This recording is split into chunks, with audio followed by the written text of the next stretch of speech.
Alright, so after months of not being released in the UK, we finally got Bring Her Back, and I managed to go check it out yesterday, and this was so great, man. I mean, really. Now, when it comes to the people who made this movie, I have to say I personally didn't love Talk to Me, which was their first movie. I thought it was a decent but incredibly flawed feature-length debut, and I am extremely happy to say that this was a great movie. And it was kind of the great movie I was expecting from Talk to Me, if I'm honest. Now, there are things I disliked, sure. Some things did bug me, and there are some things I hope they further improve on for whatever they do next, but overall this is just a super great movie. So let's just start with the things I really liked about this movie. Look, these guys are so talented when it comes to their visuals. I mean, going back to Talk to Me, I thought was decent and I didn't love it, but even that movie I thought had some really great looking shots and just overall cinematography, and this movie takes it next level. I mean, just some jaw-droppingly beautiful visuals on display. Another thing is just the overall presentation of this movie, you know, the way it unfolds and leaves you wondering what's fully happening and what's going to happen next. Great stuff, though it's nowhere near as good as Sinners. Sinners is like, you know, perfect, so you know, and it managed to keep me on the edge of my seat many times and actually really tensed me up, especially with the way the movie uses gore and blood. Not only do the effects for the gore and blood look really good and believable, but it also just doesn't really shy away from showing certain things. I mean, this movie has shown me things that I'm gonna keep thinking about for a while. Another thing about it is that the sound design in this movie really heightened a lot of the scenes, especially those moments of blood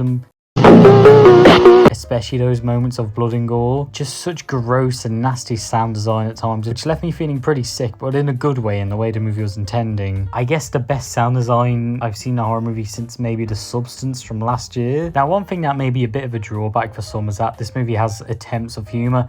I think these attempts are pretty funny and they kind of make the movie not feel completely hopeless. And to be honest, for the most part, this is a pretty bleak movie, but it has moments of humour that I thought worked really well and weren't misplaced at all. But some may not like that, which yeah, I guess is understandable. In terms of emotional beats as well, I thought this movie was really solid. There were quite a few pivotal emotional moments where I actually found myself feeling for the characters and the situations they were in. And honestly, one moment in particular did actually get me quite close to choking up. I didn't get to that point, but I did get way closer than I ever thought I would in this movie. Finally, before I talk about some of the issues I had, I thought the characters in this movie were mostly really great, just super investing and well written, which was helped by the mostly great performances given here. I mean, the leads of this movie especially, like Sally Hawkins, who I thought was just next level here. He managed to be at times really creepy and unnerving, but at times really funny too. Billy Barrett as well, I think he was great as Andy. He definitely deserves a lot of praise too. I mean, before this, the only thing I had seen him in was Craven Hunter, and you guys know how I felt about that movie. On an ironic level, it's a 5 out of 5, but the actual rating is 0.5 out of 5. I know I said at the start of this video, this isn't worse than Madam Web. After having a good night's sleep,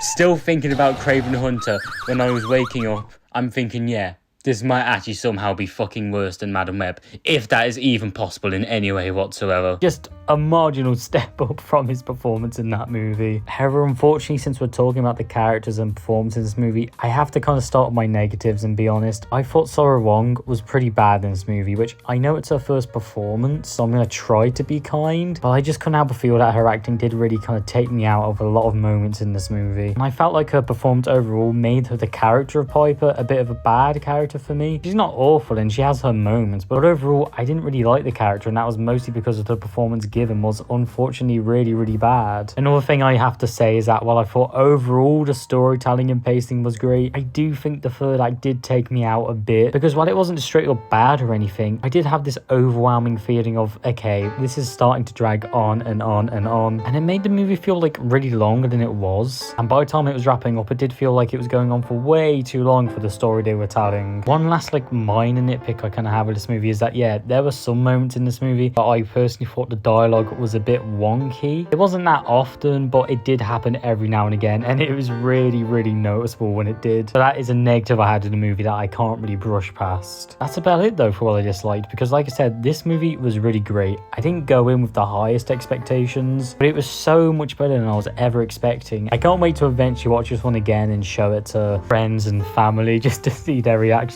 to it, and I'm gonna give this an 8 out of 10.